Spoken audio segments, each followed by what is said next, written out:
our final conversation. In economics, price reductions in one sector does not always guarantee relief in another, especially when broader structural issues are at play. Despite recent drop in fuel prices to 925 and 985 naira per litre in major fuel stations nationwide, transport operators have made it clear that a reduction in fares is not in the horizon. The transporters highlighted operational costs as a major challenge, emphasizing the need to observe price movements before a review of fares. There cannot be a review of fares. How? Should the transporters be blamed for holding this position? No, at all. Because fuel is not the only component that makes the business of transportation. Exactly. There are so many other variables that you have to consider. To service a vehicle, it's not cheap. The parts are expensive. The parts, exactly. Inflation is at over 35%. So the transporter and the owner of the vehicle need to survive. That is their own means of livelihood. So there are so many things involved that if there is increase in the price of fuel, does not translate to that they have to reduce fare. Some persons have always said that what goes up in Nigeria does not always come down. No, that's not true. In the case of the fuel, it went up and came down. Exactly. So that already has been defeated. But what I'm saying is that we are not going to look only at fuel because that's just one item within the variables that make up that transport business. And you know, so many things, with the cost of living for people who are doing that business, the cost of maintaining the vehicle, spare parts and all that. Everything is so expensive now.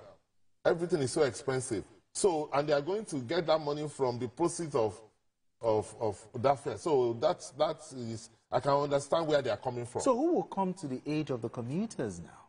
It's government. The government? Yes, government have to find a way of, and for example in Lagos, they are doing a lot when it comes to transportation. We have the rail service now. We have a very efficient marine service. We have BRT, waterways. We have marine. We have a BRT. So that's the only thing, the way the government can come in and try to bridge that gap between private transporters and public, so that the people will be able to get relief from that intervention.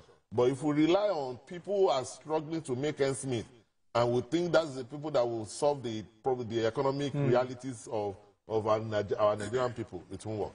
Your thoughts here? Yes, I will subscribe to the idea that it's government that can actually effect a reduction in these transport costs by introducing more electric vehicles, introducing more gas-powered vehicles. CNG and all? Yes, I mean, and also mass transportation initiatives, even as far as the local government level. I mean, in times past, local governments used to have transport schemes. Yeah. But I don't see such again. So, if local governments have their own transport schemes and they effect a reduction, just like the deregulation that is happening in the petroleum industry now. Yeah. If you have one funny filling station somewhere, nobody will patronize you. People will rather go to NNPC or MRS now that are selling at very cheap or mobile, except those who really have no alternative. Those are the people that will go to some funny filling stations. You will see them. You will see with the deregulation now. You will see some filling stations.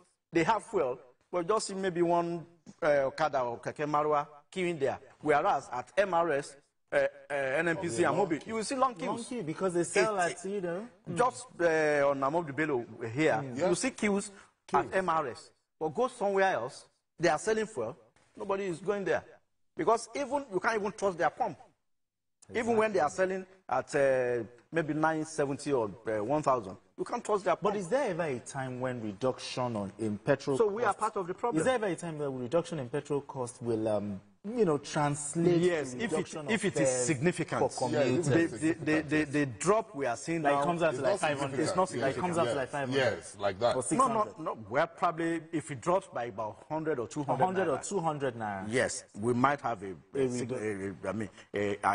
ripple effect in transport costs. But from what we have now, The difference is not. The difference is just about maybe 70, 80 naira. And what can bring that about Yes. is what he said. If there is increase And in there's the alternative, availability of those ones, Yeah. those ones and the price is lower than what the public transport. They will be forced to bring their price down. Because if they don't do that, nobody will patronize Exactly, them. for So it's just a competition. basic law of economics.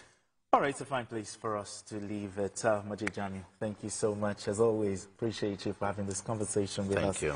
And Mayor, I think it's our first time, Yeah, this is in my our first time studio. yes, at the Atlantic. Yes. In This is my first time, the brand new studio. Thank you so beautiful much. studio. Beautiful. Thank Beautiful you so studio. much. I'm so excited to just be inside the studio. You're part of the family. Thank you so much. And